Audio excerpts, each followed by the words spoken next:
Very good morning, class 11th. Good morning. Earlier what we have done, we have started the chapter basic accounting terms, right? And we have learned some terms which we use to accounting. Which term was there? That term was business transactions, events, and the capital, right? That we have learned. What is capital?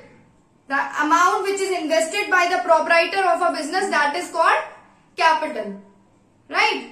Now today we are going to start with one more, or we can say two items that will come, your assets and liabilities. Okay, assets and liabilities. So first we'll go with assets, then liabilities. So first is our assets. So children, assets are what? Anything which is in the possession of the business or the property of the business, that is called assets.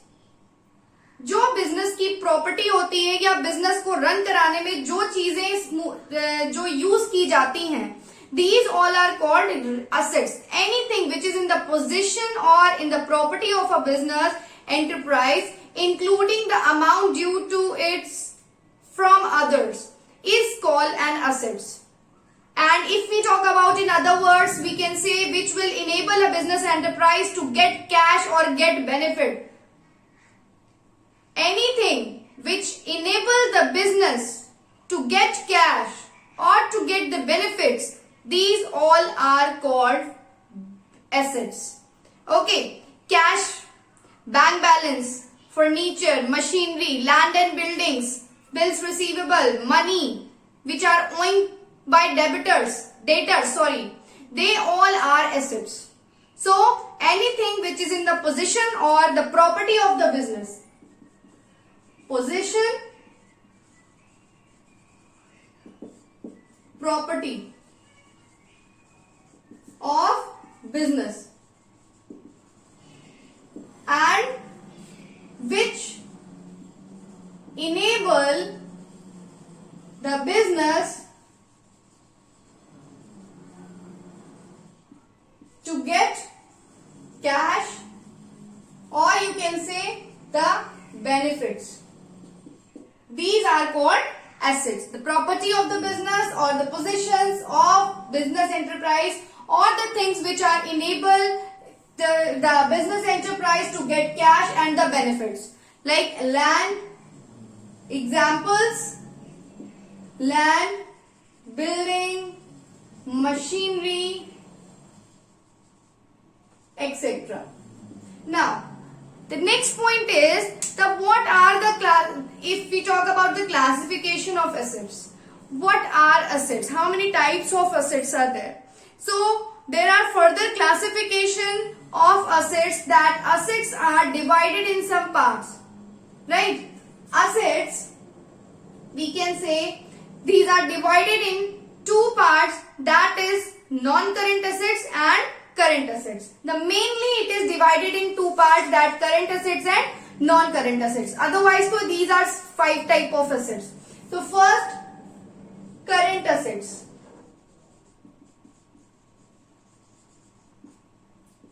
Non-current assets. Now if we talk about non-current assets. So non-current assets, they refers to those assets which are held for continuous use in the business for the purpose of producing goods or service and are meant for sale. Right? Non-current assets refers to those assets which are held for continuous use in the business for the purpose of producing goods and not meant for sale. जिनको cell के लिए use नहीं किया जाता है, जैसे हमारे long term investments हो गए या फिर हमारी फिक्स्ड एसेट्स हो गई. फिक्स्ड एसेट्स कौन कौन सी होती हैं? जो हमें लॉन्ग पीरियड ऑफ टाइम तक बेनिफिट देती हैं. That are called fixed assets. Okay, जैसे हमारा नॉन करेंट एसेट्स में हम बात करें तो हमारा हो गया land and building. Right? Land and building में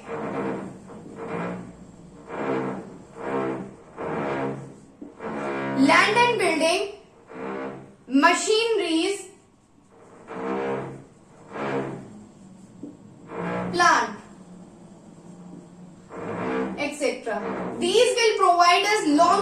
बेनिफिट्स। बेटा ऐसा तो नहीं होता है कि हम मशीनरी खरीदते हैं या फिर मान लो जो मशीनरी हमने खरीदी तो हमने क्या किया, उसको बस तुरंत ही बेच दिया, ऐसा नहीं होता है ना। It will give us long the benefit for long period of time. ये तो हमारे पास ज्यादा समय तक चलेगा, ये सुन लो। Yes. So the things all the long term investment जो हम लॉन्ग टर्म तक के लिए इन्वेस्ट करते हैं अपने बिजनेस में, वो and all the fixed assets जैसे land, building, plant, machinery, computer, motor vehicle, furniture, ये सारी चीजें, ये सब किस में आती हैं? नॉन करेंट एसेट्स में आती हैं। ओके, क्यों? क्योंकि ये हम क्या करते हैं, इससे प्रोडक्शन करते हैं। मैंने क्या बताया, non current assets are those assets which are held for continuous use in the business, जिसका कंटिन्यूअस यूज होता है बिजनेस में for the purpose of producing goods और सर्विसेज। गुड्स और सर्विसेज को प्रोड्यूस करने के लिए, ना कि सेल करने के लिए, not meant for sale. Okay, जैसे हमने बिल्डिंग खरीदी बिजनेस को चलाने के लिए, तो हमने बिल्डिंग खरीदी है, हमने उसको बेचने के लिए नहीं खरीदी है। ठीक है, मशीनरी खरीदी है तो मशीनरी को हमने बेचने के लिए नहीं खरीदा है, उससे क्या करना है, प्रोडक्शन करना है। ठीक है, तो ये चीजें हैं जो कि किसमें आती हैं, नॉन करेंट एसेट्स में आती हैं। अब आता है हमारा करेंट एसेट्स।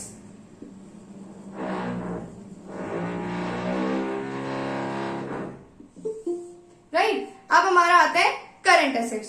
पहले हम एक चीज और बता दें आपको कि और हमारी नॉन करंट एसेट्स जो है वो दो पार्ट्स में डिवाइडेड है, जिसे हम फिक्स्ड एसेट्स, अभी हमने आपको बताया नॉन करंट एसेट्स में क्या है, long term investment, long term investment,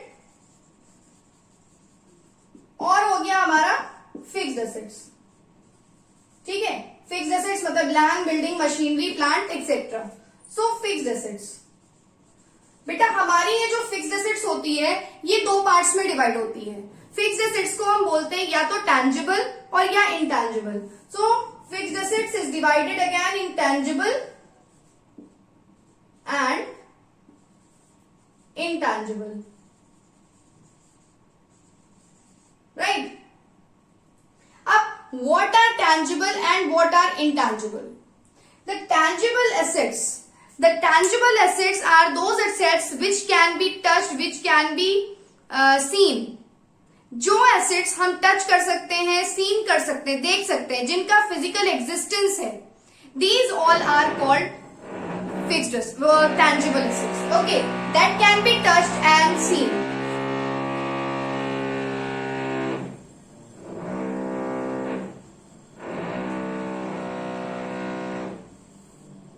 Right, that can be touched and seen. Like अगर हम लैंड की बात करें हम टच कर सकते हैं, फर्नीचर की बात करें टच कर सकते हैं, मशीनरी की बात करें टच कर सकते हैं, प्लांट, व्हीकल, ये सारी चीजें हम टच कर सकते हैं। तो these all are fixed assets, means tangible assets.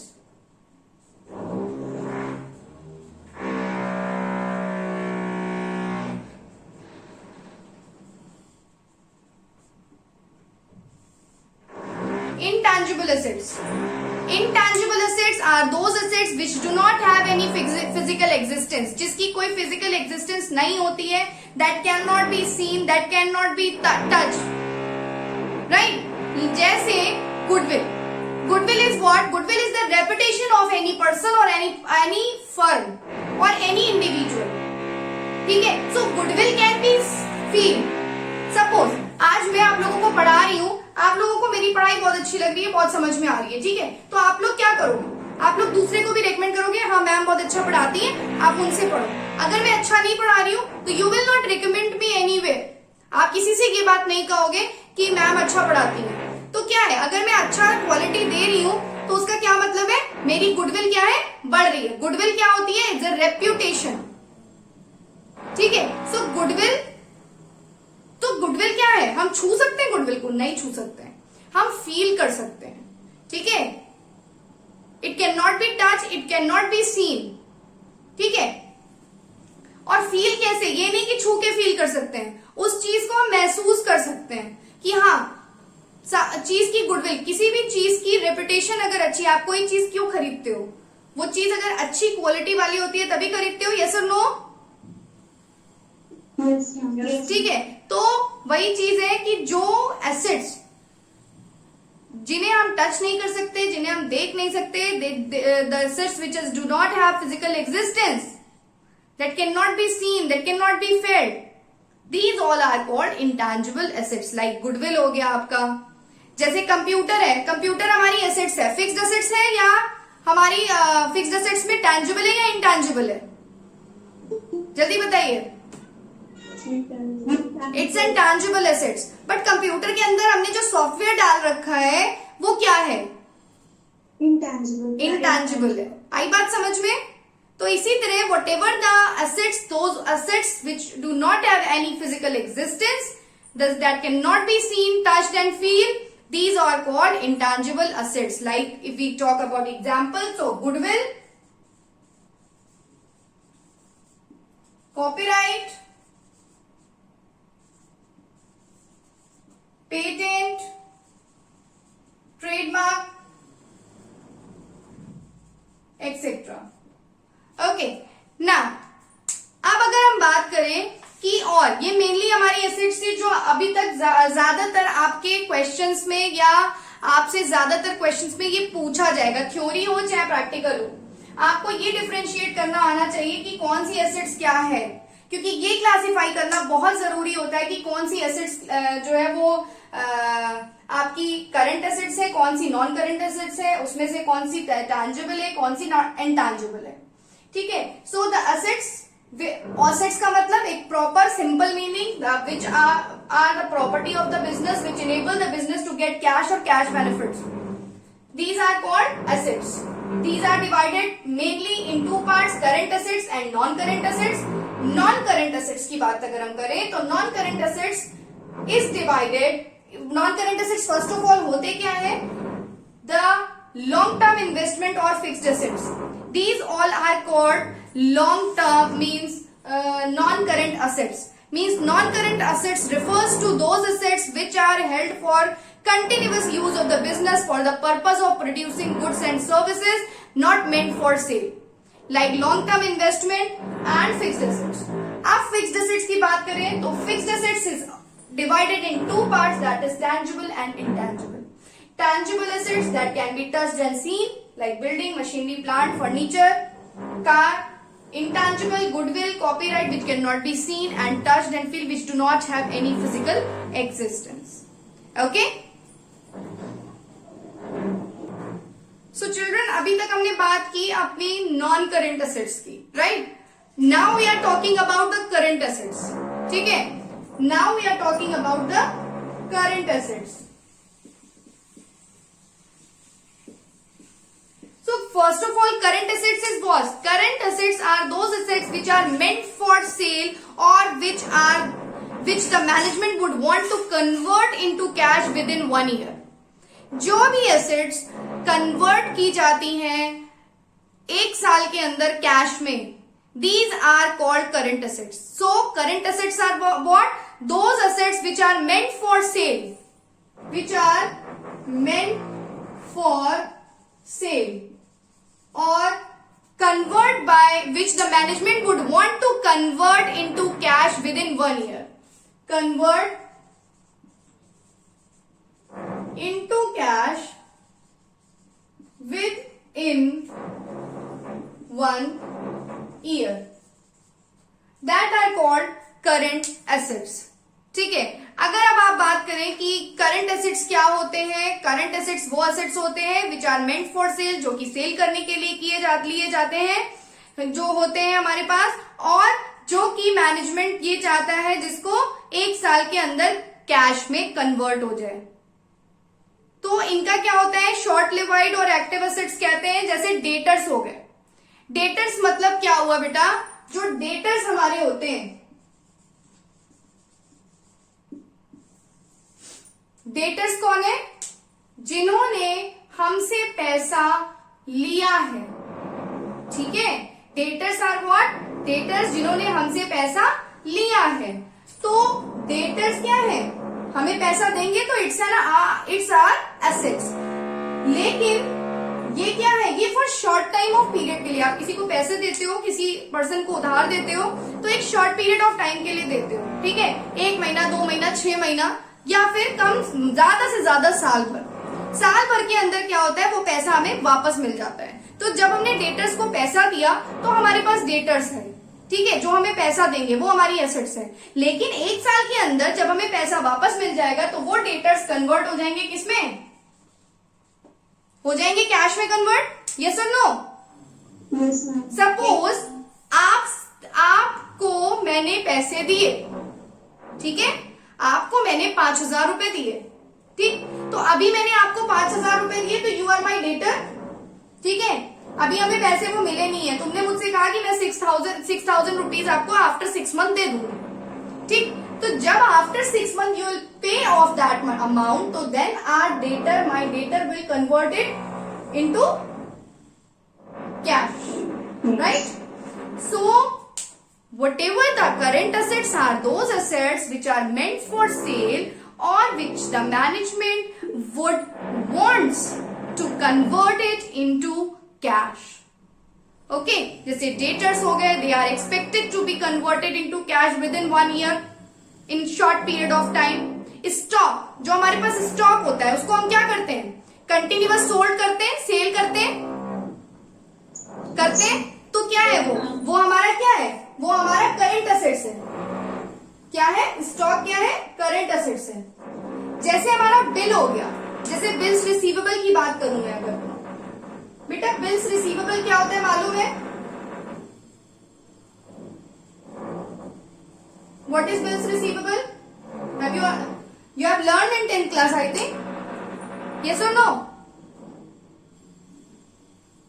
बेटा yes or no, tell me fast. नहीं आता? Yes.